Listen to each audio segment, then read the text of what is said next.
찬송가 412장 찬송하겠습니다.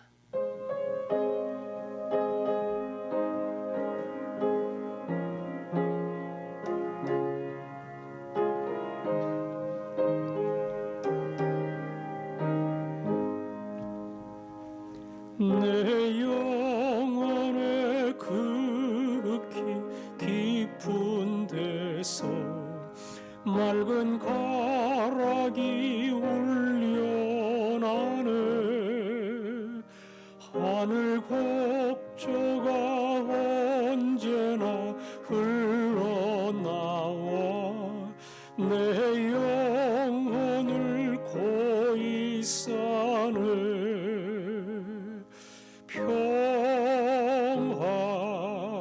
평화로다 하늘 위에서 내려오네. 그 사랑의 물결이 영원토록 내 영혼을 덮으소서. 내 마음속에 솟아난 이 평화는 깊이 묻힌 보배로다. 나의 보화를 캐내어 가져갈 자 그 아무도 없으리라.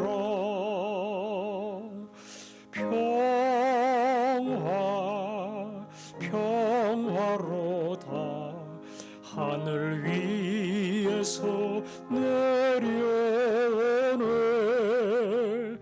그 사랑의 물결이 영원토록 내 영혼을 덮으소서.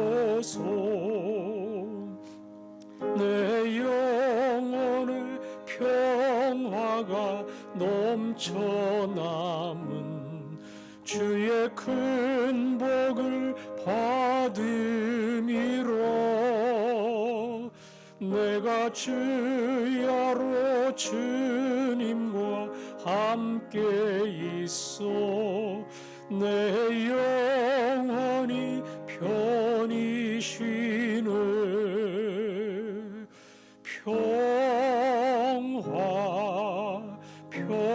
평화로다 하늘 위에서 내려오네. 그 사랑의 물결이 영원토록 내 영혼을 덮으소서. 이 땅 위에 험한 길 가는 동안 참된 평화가 어디 있나. 우리 모두 다 예수를 친구 삼아 참 평화를 누리겠네.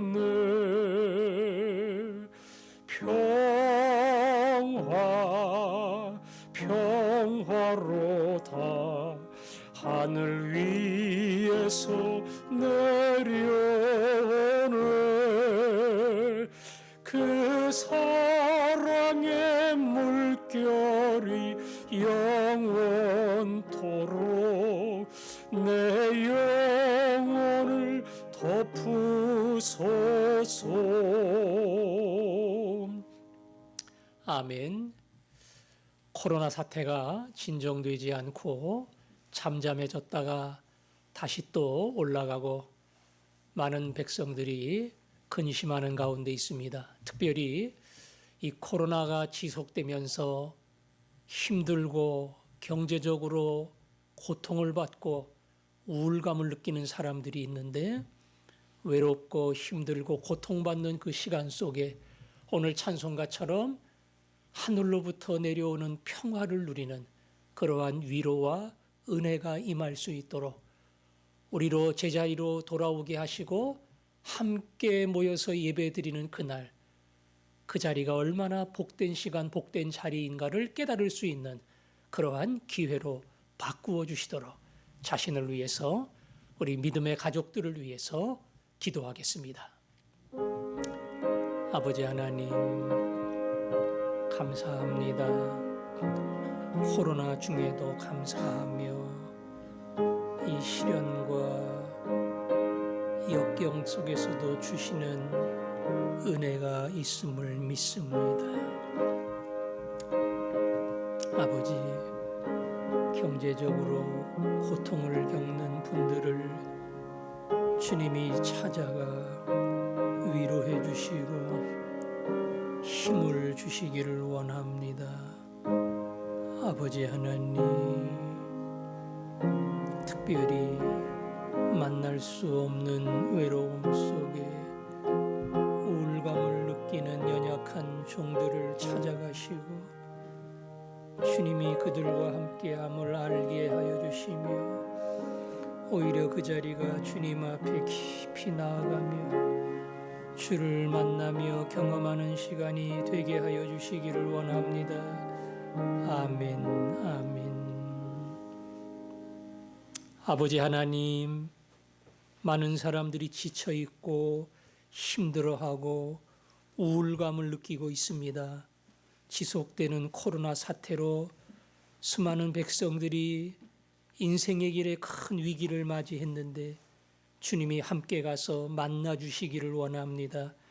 마음껏 주변 사람들을 만날 수 없고 다닐 수 없지만 하늘로부터 임하는 주의 평화를 맛보게 하여 주시고 세상이 줄 수 없는 그 위로와 능력으로 인해 오히려 주를 사모하며 예배를 사모하며 하나님 앞에 열심으로 나아가는 주의 종들이 되게 하여 주옵소서. 예수님 이름으로 기도합니다. 아멘. 하나님 아버지 말씀은 골로새서 2장 11절, 12절 두 절 말씀 읽겠습니다. 11절, 12절 함께 읽습니다. 시작. 또 그 안에서 너희가 손으로 하지 아니한 할례를 받았으니 곧 육의 몸을 벗는 것이요 그리스도의 할례니라. 너희가 세례로 그리스도와 함께 장사되고 또 죽은 자들 가운데서 그를 일으키신 하나님의 역사를 믿음으로 말미암아 그 안에서 함께 일으키심을 받았느니라. 아멘. 여기 11절에 할례라는 단어가 나옵니다. 할례, 이스라엘 백성이 진정으로 선택받은 백성이다. 그 표시가 할례지요. 할례가 있음으로 인해 이스라엘 백성들은 세상과 죄로부터 씻음받고 구분된 하나님의 거룩한 백성이다. 그러한 자부심을 가질 수 있었습니다. 그래서 골로새에 들어온 이단 중에 하나가 그런 율법주의적인 사고를 가진 그런 거짓 교훈의 이단이 있었다 그랬죠. 예수의 신앙이 좋지만 율법을 지켜야, 할례를 받아야, 그리고 모세의 십계명을 지켜야 진정한 구원을 받는다. 이런 거짓 교훈을 전하는 자들이 있었어요. 아마도 바울은 그들을 생각했던 것 같아요. 그래서 손으로 하지 아니한 할례를 받았다. 할례는 손으로 남성의 생식기의 껍질을 베어내는 겁니다.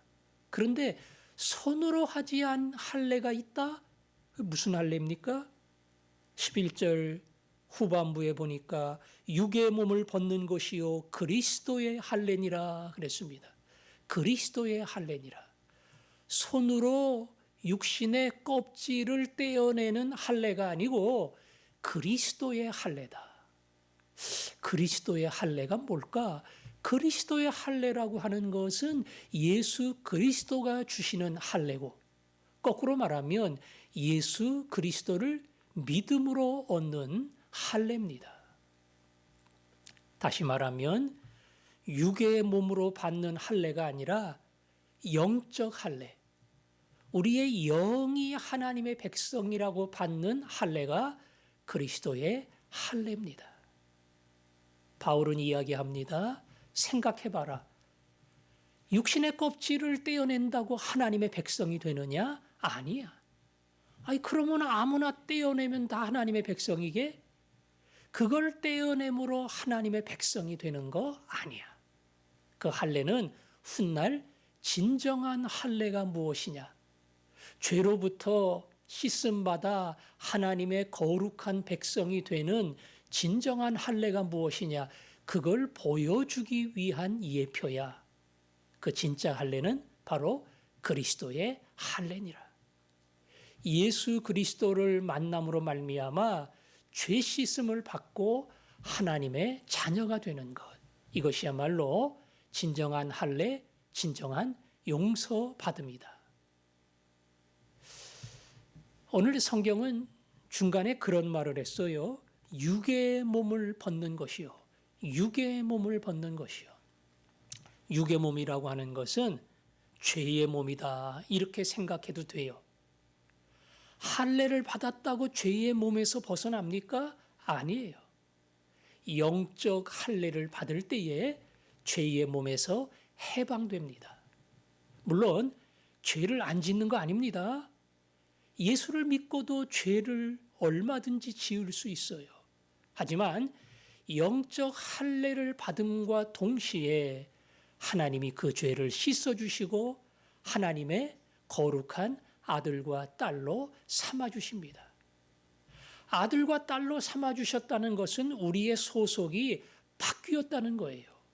소속이 바뀌었다는 것은 실수할 수 있고 죄질 수 있고 잘못할 수 있지만 그 안에서 영원히 하나님의 자녀인 것이고, 비록 매를 맞고 징계를 받을 수 있어도 두 번 다시 육의 사람, 죄의 사람, 마귀의 사람으로 갈 수 없다.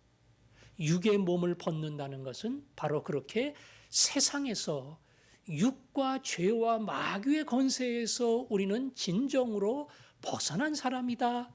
그 뜻입니다. 그게 할례예요. 그 할례는 우리의 영혼이 예수님을 만날 때에 가능한 겁니다.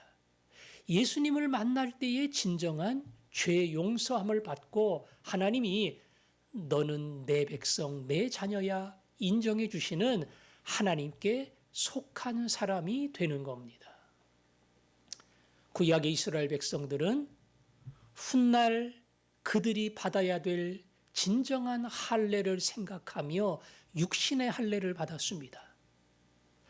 때가 되어 예수 그리스도가 이 땅에 오셨고 우리는 예수 그리스도를 만남으로 영적 할례를 받고 그 영적 할례를 받을 때에 세상에 그리고 모든 죄와 육신의 굴레에서부터 벗어나 하나님 나라에 소속된 거룩한 자녀가 됩니다. 그래서 오늘 성경은 이제는 더 이상 육신의 할례가 필요 없다.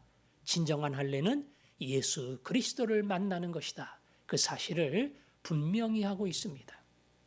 자, 그것을 12절에 보니까 이렇게 표현했어요. 너희가 세례로 그리스도와 함께 장사되고 또 죽은 자들 가운데서 그를 일으키신 하나님의 역사를 믿음으로 말미암아 그 안에서 함께 일으키심을 받았느니라. 여기 세례라는 단어가 나오지요. 세례. 그리고 그 다음에 그리스도와 함께 장사되고 그랬어요. 죽었다는 거지요. 그리고 12절 맨 끝에 보니까 그 안에서 함께 일으키심을 받았느니라. 살아났다. 부활했다는 겁니다. 세례는 예수님 당시에 요단강에서 한번 요단강 물속에 담갔다가 꺼내므로 세례의 예식을 치루었습니다. 왜 물속에서 하느냐? 그 물은 씻는다는 의미가 있어요. 죄를 씻고 새로운 사람으로 의로운 사람으로 태어난다. 그런 뜻으로 물에서 세례를 받습니다. 물속에 들어간다고 하는 것은 예수님이 십자가에서 모든 죄값을 치른 것처럼 나도 예수님의 십자가 안에서 내 죄의 몸이, 옛사람이, 그리고 심판의 사람이 완전히 죽었습니다. 그것을 의미하는 것이고요. 다시 일어나 나올 때는 이제는 옛사람이 아닙니다. 이제는 심판받을 사람이 아닙니다. 이제는 세상과 마귀의 사람이 아니고 죄 씻음 받은 하나님의 백성과 자녀로 제가 태어났습니다. 그게 바로 물속에서 나오는 바로 그 장면이 우리에게 의미하는 바가 그겁니다. 그래서 물속에 들어갈 때는 주님과 함께 나는 죽었습니다. 옛사람은 끝났습니다. 물속에서 나올 때는 주님이 부활하신 것처럼 나도 새로운 생명으로 부활해서 내 안에 하나님의 생명이 있습니다. 세례는 바로 죽음과 부활, 이 두 가지를 그 안에 담고 있습니다. 굳이 비교를 하자면 구약의 할례는 신약의 세례와 같다.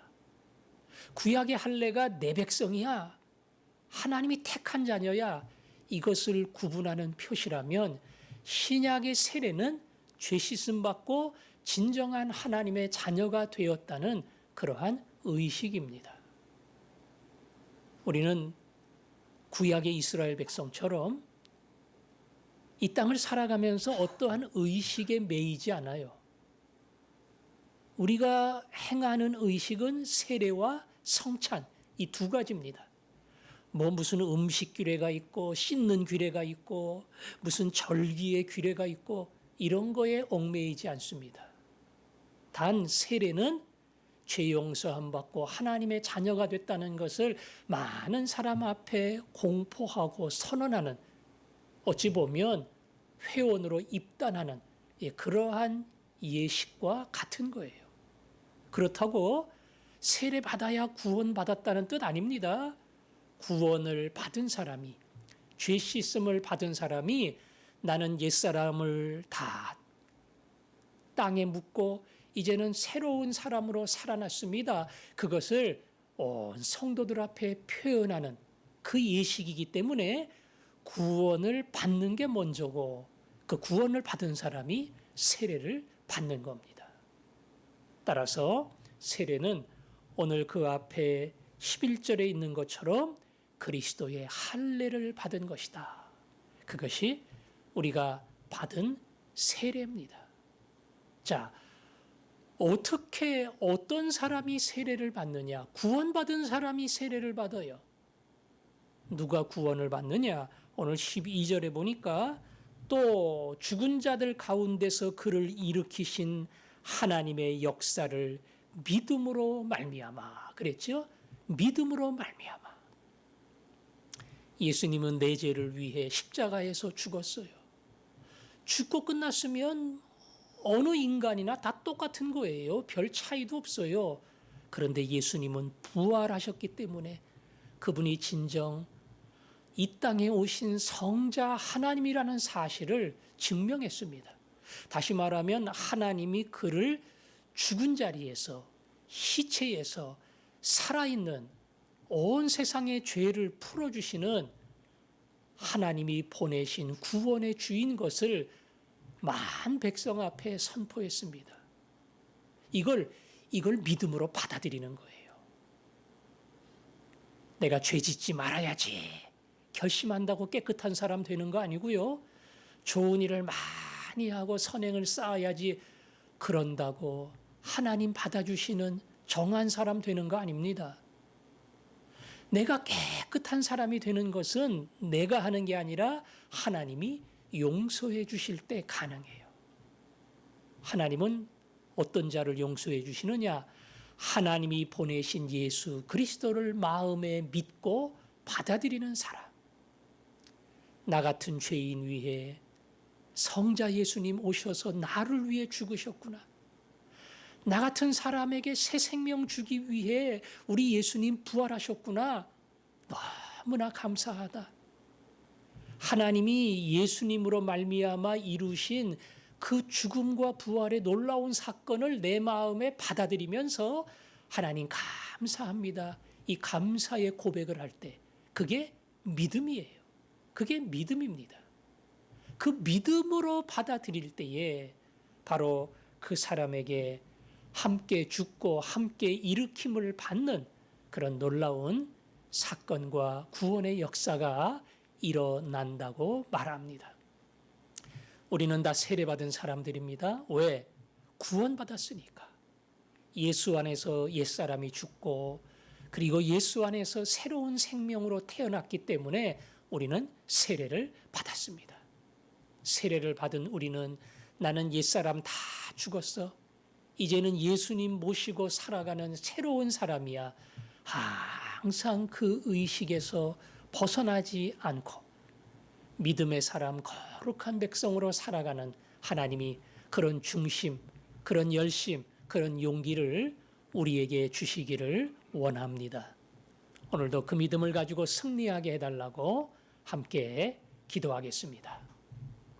아버지 하나님, 오늘도 이 믿음으로 주님 나를 위해 죽으시고 나를 위해 사셨으니 그 믿음으로 살게 하시고 하나님의 뜻을 온전히 이룰 수 있게 해주시기를 원합니다. 주와 더불어 승리하게 하옵소서. 아멘.